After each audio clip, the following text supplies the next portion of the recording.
오늘 이 말씀으로 권세에 대한 불신과 간사한 답변이라는 제목으로 함께 말씀을 나누겠습니다.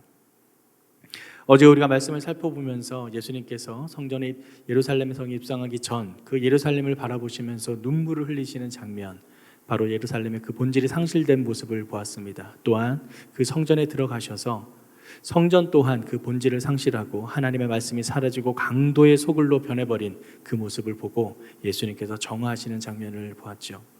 드디어 성전의 참 주인이신 예수님께서 그 성전에서 말씀을 선포하십니다. 본래의 자리로 돌아왔습니다. 하지만 그 본래의 자리로 돌아온 그 모습을 불편하게 생각하는 사람들이 많았습니다. 바로 당시의 종교 지도자들입니다. 바로 오늘 본문부터 시작된 18장, 20장부터는 바로 그러한 사람들이 예수님을 찾아와 논쟁하는 장면들이 이어집니다. 특별히 오늘 우리가 읽었던 본문은 크게 두 단락으로 나누어질 수 있습니다. 1절부터 4절까지의 말씀과 또 5절에서 8절까지의 말씀인데요. 먼저 첫 번째 단락 1절에서 4절까지의 말씀은 예수와 종교 지도자들의 질문으로 되어 있고, 두 번째 단락인 5절에서 8절까지의 말씀은 예수와 종교 지도자들의 답변으로 되어 있습니다. 이 질문과 답변으로 되어 있는데요. 먼저 질문으로 되어 있는 첫 번째 단락부터 함께 살펴보겠습니다. 1절 말씀을 읽어보겠습니다. 예수께서 성전에서 사람들을 가르치며 복음을 전하고 계실 때에 대제사장들과 율법학자들이 장로들과 함께 예수께 다가와, 대제사장들과 율법학자들과 장로들, 당시 사내들인 공회를 차지하고 있었던 그 종교 지도자들은 보통 대제사장들과 장로들로 구성되어 있었습니다. 그러다가 세월이 지나면서 당시 서기관들, 즉 율법을 연구하는 바리새파 사람들이 그 사내들인 공회원에 들어가게 되면서 그 구성원들이 늘어나게 됩니다. 바로 여기에 표현된 율법학자들을 의미합니다. 당시 율법학자들은 대부분이 바리새인들이었고, 당시의 제사장들은 이 바리새파 출신의 제사장들이 아주 많았습니다. 즉 기득권으로 자라버린 사내들인 공회원의 모습들을 확인할 수 있습니다. 이 당시의 종교 지도자들, 그들은 하나님을 이용해서 자신들의 사리사욕을 챙겼던 사람입니다. 당시 하나님의 말씀, 이 성경을 읽을 수 있는 권한은 이들밖에 없었습니다. 다른 평범한 사람들은 그 성경의 말씀에 다가갈 수가 없었죠. 그래서 사람들은 어쩔 수 없이 그들이 해석하는, 율법학자들이나 제사장들이 말하는 그 해석된 말씀만을 들을 수밖에 없는 그런 한계가 있었습니다.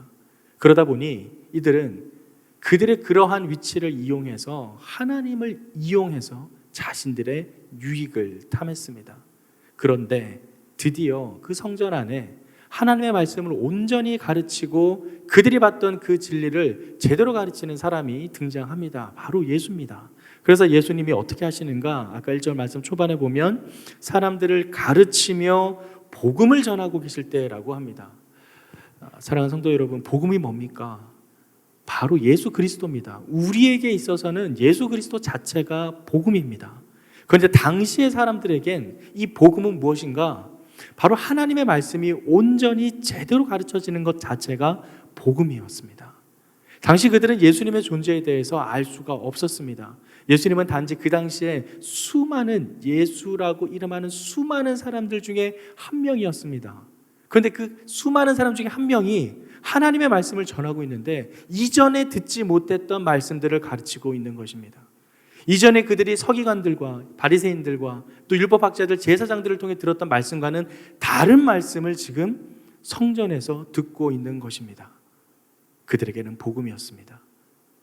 예수님께서는 바로 그들이 듣지 못했던, 그동안 그들의 말씀을 해석해서만 들었던 그 말씀이 아닌 진짜 하나님의 본질의 그 말씀을 온전히 예수님께서 선포하셨습니다.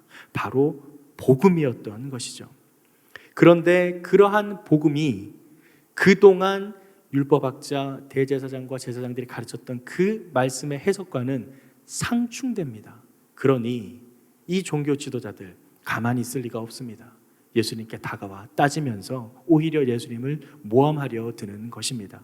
사실 오늘 본문의 마지막에 기록된 예수께 다가와라고 기록된 이 다가와라는 동사는 우리나라 말 번역에는 나타나 있지 않지만 그 헬라어 원어에 보면은 부정 과거형으로서 뭔가 적대감을 가지고 다가왔다라는 의미를 가지고 있습니다. 즉 이들은 이미 작정하고 예수님을 찾아온 겁니다. 내가 오늘 너를 잡겠다, 내가 너를 죽여버리겠다, 네가 감히 그런 말을 할 수 있어? 라는 각오로 예수님을 적대하는 마음으로 찾아왔던 것이죠. 그렇게 다가온 종교 지도자들 어떻게 말하는가? 2절 말씀에 이렇게 합니다. 말했습니다. 당신이 무슨 권세로 이런 일을 하는 것인지 말해보시오. 누가 이런 권세를 주었어? 아까 말씀드린 대로 당시의 성경의 해석은 그들만이 할 수 있는 고유의 권한입니다. 마치 우리나라가 어떤 인증할 때 KS 인증 같은 게 있잖아요. 그런 것처럼 성경 말씀을 가르치는 권한은 자기들밖에 할 수 없는 자신들만의 고유 권한이었죠. 그런데 지금 이 예수라는 사람이 나타나서 자기 마음대로 하나님의 말씀을 가르치고 있으니 그들이 보기에는 아니 당신 도대체 누가 이런 걸 허락했느냐? 누구의 허락을 받고 하나님의 말씀을 가르치느냐라고 따지는 것입니다. 그래서 물어보는 질문이 누가 이런 권세를 주었어? 우리말 성경이나 성경에는 되게 완곡한 표현으로 되어 있지만 따지는 겁니다. 너 누가 가르치라고 허락했어? 너 누구 말 듣고 지금 가르치는 거야? 라고 지금 예수께 따지는 겁니다. 자, 그렇게 따지는 예수의 종교 지도자들에게 예수님께서는 이렇게 답변하십니다. 3절 말씀입니다. 예수께서 대답하셨습니다. 나도 한 가지 물어보겠으니 내게 말하라. 자, 질문을 한 종교 지도자들에게 다시 예수님께서는 질문을 하겠다고 합니다. 답변이 아닌 질문을 하는 것. 사실 이 예수님의 모습은 당시 종교 지도자들이 행했던 모습을 그대로 모방한 행동입니다. 그 당시에 종교 지도자들은 사람들이 이상한 질문이나 또는 자신들이 대답하기 어려운 질문을 할 때마다 자신들이 그 질문을 듣고 또다시 다른 질문을 함으로써 질문한 사람을 당황하게끔 하는 그런 대화법이 있었습니다. 질문에 질문으로 대답하면서 그 사람을 당황케 하는 것, 그게 바로 그 당시 종교 지도자들이 일반 사람들에게 했던 태도였습니다. 자신들이 대답하기 어려우니까 그런 방식으로 대답을 회피했던 것이죠. 그런데 지금 예수님께서는 참 인간이시면서 참 신이지 않습니까? 그러니까 그들이 그동안 했던 모든 것을 알고 있기 때문에 그들의 모습을 적나라하게 드러내기 위해서 그들의 방법을 사용합니다. 자, 너희들이 그동안 그런 식으로 사람들에게 대답을 했지, 이제 너희들도 한번 느껴봐라. 이제 너희들도 한번 얼마나 너희가 그동안 헐의 허식과 위선과 가식에 갇혀 있었는지 너희도 한번 경험해봐라. 동일한 그들의 방법을 사용해서 질문의 답변이 아닌 질문의 질문으로 역공을 하게 됩니다. 그 질문이 무엇인가? 4절 말씀입니다. 요한의 세례가 하늘로부터 왔느냐 아니면 사람으로부터 왔느냐. 여기서 하늘로 번역된 이 우로노스라는 이 헬라어 원어는 사실 하나님을 의미합니다. 당시 유대인들은 이 하나님이라는 이름조차 말로 표현하거나 글로 쓰기가 두려워서 언급을 하기를 꺼려했습니다. 너무나 신성하고 너무나 거룩한 이름이었기 때문에 하나님이라는 단어를 사용하지 않았던 것이죠. 그래서 하늘로 표현을 한 것입니다.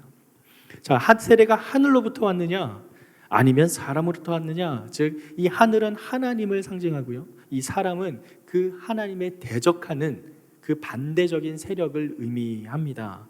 자, 그럼 여기서 하늘로부터 왔느냐 했을 때는 하나님의 그 세례 요한의 그 세례가 신적 권위를 가지고 하나님께서 부여하신 것이냐라는 의미를 나타냅니다. 사실 예수님께서 자신의 공생애를 시작하실 때 어디서부터 시작하셨나요? 바로 세례 요한의 세례를 받음으로 시작을 하셨습니다. 즉 만약에 예수님께서 세례를 그 공생애를 시작하신 바로 그 세례의 시점이 이 세례 요한의 세례였는데 그것을 하늘로부터 왔다라고 말하는 순간 그것은 바로 예수 그리스도의 사역 또한 하나님의 신적 권위로부터 말미암았다라는 것을 증명하게 되는 것입니다.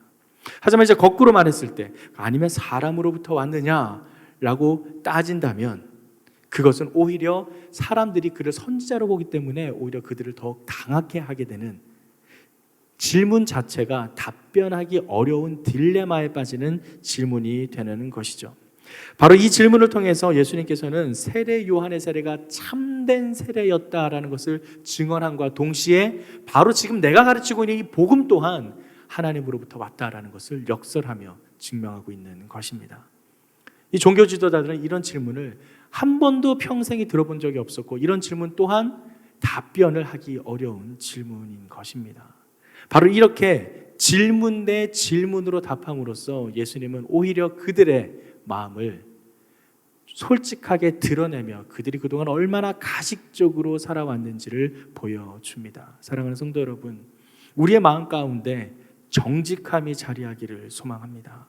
우리의 마음속에 하나님의 말씀 앞에 내 것으로 계속 가리고 덮고 그 위선과 가식으로 보이는 것이 아니라 진정 내가 안다는 것에 안다 말하고 모른다는 것에 모른다고 말하는, 또한 하나님 앞에 나의 삶이 정직하게 드러나서 그 정직함 속에 하나님의 말씀에 순종하는 저와 여러분의 삶이 되기를 주님의 이름으로 축원합니다. 이제 첫 번째 단락이 그 질문을 마치고 이제 두 번째 단락으로 넘어갑니다.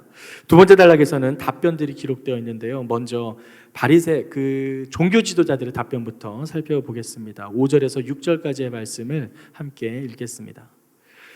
그들은 서로 의논하며 말했습니다. 만약 우리가 하늘로부터 왔다고 하면 예수가 그러면 왜 그를 믿지 않았느냐고 할 것이고, 사람으로부터 왔다고 하면 요한을 예언자라고 믿는 모든 백성들이 우리에게 돌을 던질 것이다. 자, 먼저 예수님의 그 질문의 역공에 그들은 당황합니다. 지금 우리말 번역에는 서로 의논하며라고 이렇게 좀 단순하게 기록되어 있지만 그 원어적 의미는 서로 머리를 맞대어 매우 심각하게 고민한다라는 뜻을 가지고 있습니다. 그들은 지금 난리가 났습니다. 그동안 한 번도 경험해보지 못했던 새로운 질문이 그들을 당황케 한 것입니다. 매우 고심에 고심을 거듭하면서 궁리하고 모색하며 답을 찾아내고 있는 것입니다. 그들은 서로 의논하기 시작합니다. 도대체 우리가 어떻게 답을 해야 되지? 우리가 어떻게 답을 해야 저 사람을 이겨버릴 수 있지? 그들은 고민하고 고민합니다. 그러면서 자기들끼리 말하죠. 야, 이게 우리 하늘로부터 왔다고 하면 결국 그를 인정하는 게 돼버리는데, 야, 인정하게 돼버리면 지금 우리가 왔던 그 목적을 제대로 이룰 수가 없는 겁니다. 그들의 목적은 예수 당신이 틀렸다. 너 왜 그런 식으로 말하냐? 그를 질책하고 경질해서 쫓아내야 되는데 지금 하늘에서 왔다고 해버리면 안 되는 거죠. 당황합니다. 그렇다고 해서 또 두 번째, 사람으로부터 왔다라고 하려고 하니까 많은 사람들이 세례 요한을 선지자라고 여기고 있는데, 여기 표현에 보면 우리에게 돌을 던질 것이다 라고 되어 있는데요, 레위기 말씀에 보면 거짓 선지자를 처벌하는 방법이 돌로 쳐 죽이는 것입니다.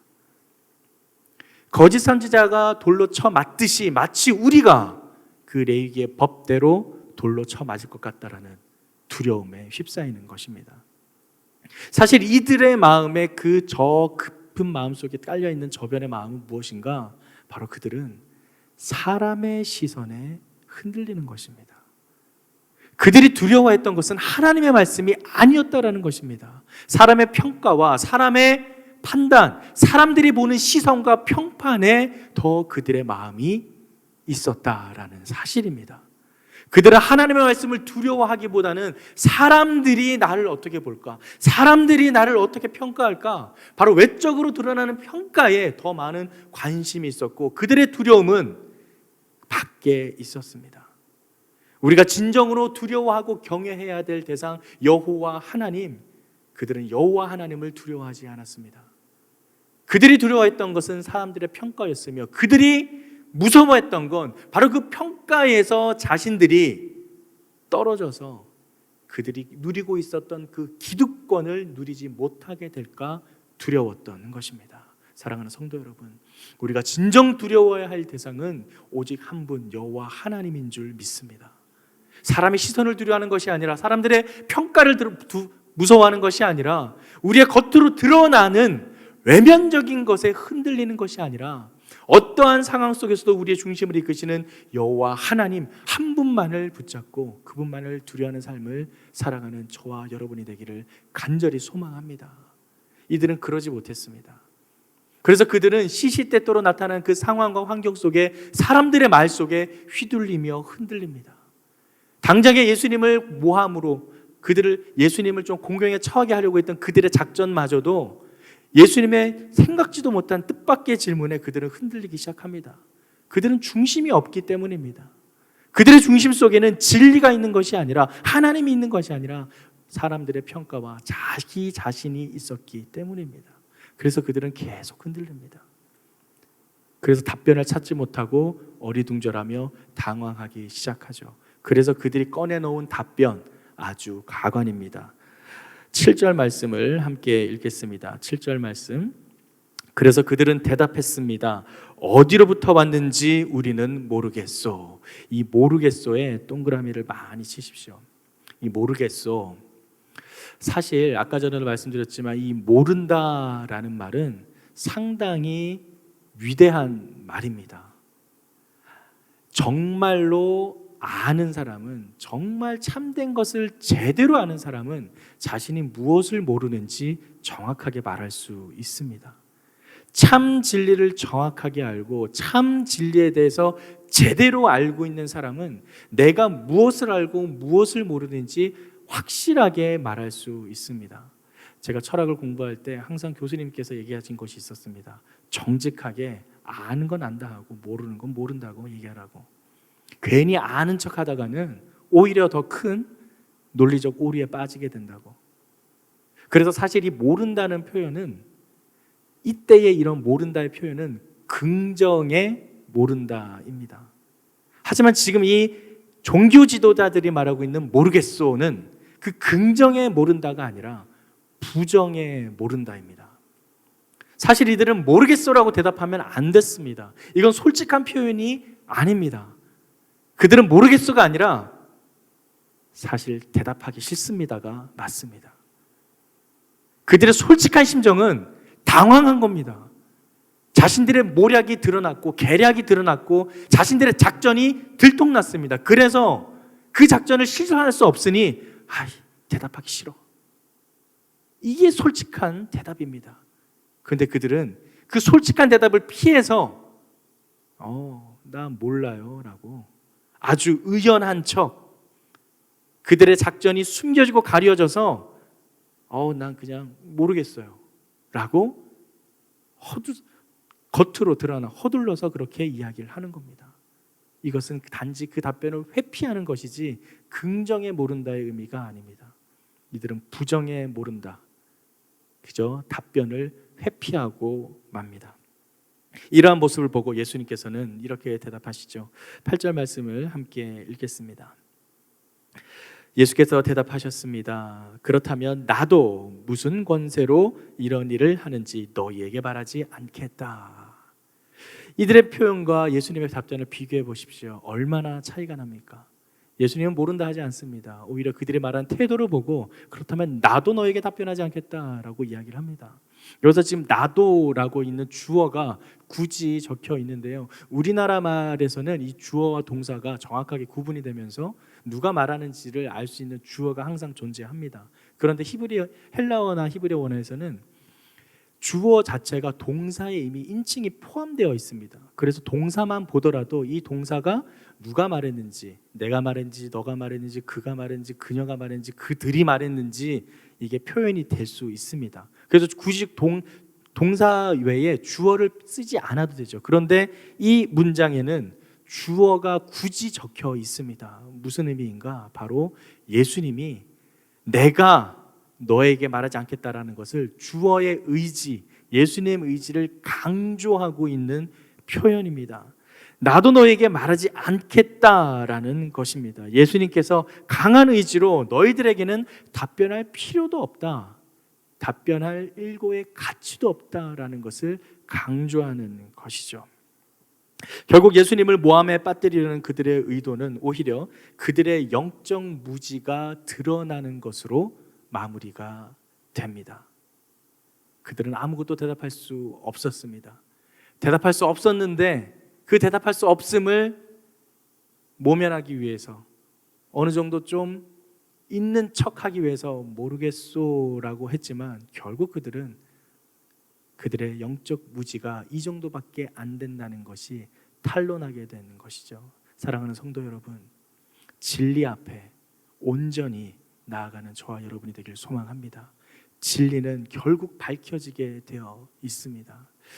아주 옛날에 있었던 광고 중에 하나인데요. 외환은행 아시죠? 옛날에는 외환은행에서 이렇게 달러를 위조 지폐를 구별하는 것을 은행장이 했던 것 같습니다. 그래서 한 광고에서 외환은행 은행장이 나와서 수많은 달러가 휘날립니다.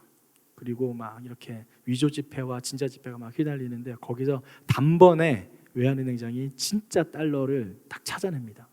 그래서 그런 광고가 있었는데 그 광고를 보고 한 기자가 그 외환은행장을 찾아가서 질문을 했습니다. 아니 은행장님은 어떻게 그렇게 단번에 진짜와 가짜를 구분할 수 있냐고. 그렇게 진짜와 가짜를 구분하려면은 정말 많은 연구와 다른 가짜 위조 지폐들에 대한 연구들이 많았을 거라 생각되는데 어떠시냐 그랬더니 은행장의 답변은 아주 간단했습니다. 아니라고. 나는 진짜만 본다고. 진짜 달러만, 진짜 지폐만 만지고 보고 위조한다. 연구한다고. 그렇게 되면 그 진짜에서 조금이라도 벗어난 것은 다 가짜가 되기 때문에 진짜만 연구한다. 사랑하는 성도 여러분, 하나님의 말씀이 진짜입니다. 우리가 그것을 온전히 연구하고 그것만을 제대로 알게 되면 우리는 가짜를 쉽게 파악할 수 있습니다. 가짜를 연구하지 마십시오. 오히려 진짜를 연구하고 진짜 안에 거하십시오. 참 진리가 우리 안에 있을 때 우리는 가짜는 그것에서 조금이라도 벗어나면 바로 저것은 가짜라는 것을 알게 됩니다.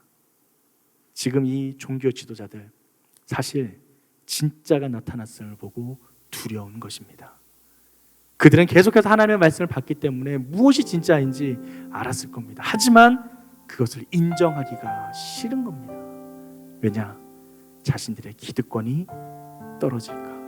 자신들이 그동안 오랜 세월 누려왔던 그 기득권, 그것을 포기할 수 없던 겁니다.